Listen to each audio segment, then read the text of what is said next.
হ্যাঁ বলো, টাকা কোন বক্সের ভিতরে আছে? আমার তো মনে হইতেছে টাকা এই বক্সের ভিতরে আছে। এই বক্সটা খুলে দেও। একবার ভালো করে চিন্তা করে দেখো এই বক্সের ভিতরে কিনা। হ্যাঁ হ্যাঁ, এটার ভিতরে আছে, খুলে দেও। আচ্ছা ঠিক আছে, এক্ষুনি খুলতেছি।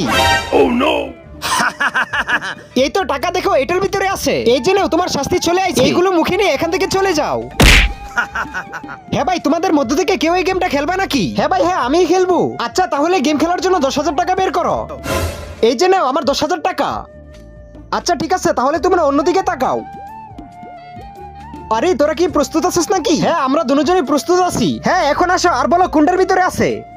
আরে ওই সময় তো এই বক্সের ভিতরে ছিল, এখন তো মনে হইতেছে এই বক্সের ভিতরে আছে। আচ্ছা এখন এই বক্সটাই খুলে দেও। হ্যাঁ চিন্তা করে দেখো এটার ভিতরেই আছে নাকি। হ্যাঁ ঠিক আছে, বুঝে গেছি, এটার ভিতরেই আছে। আচ্ছা ঠিক আছে, তুমি যেটা বলো এটাই। তার আগে এটা হচ্ছে আল্লাহর নাম, অপরদিকে শয়তানের ছবি। এখানে তোমরা যদি আল্লাহর নামটিকে বেছে নাও তাহলে ভিডিওতে লাইক করে চ্যানেলটি সাবস্ক্রাইব করে দাও। আর যদি লাইক সাবস্ক্রাইব না করো তাহলে মনে করবো তোমরা শয়তানকে ভালোবাসো। আর কমেন্টে আল্লাহু আকবার অবশ্যই লিখে যাবে।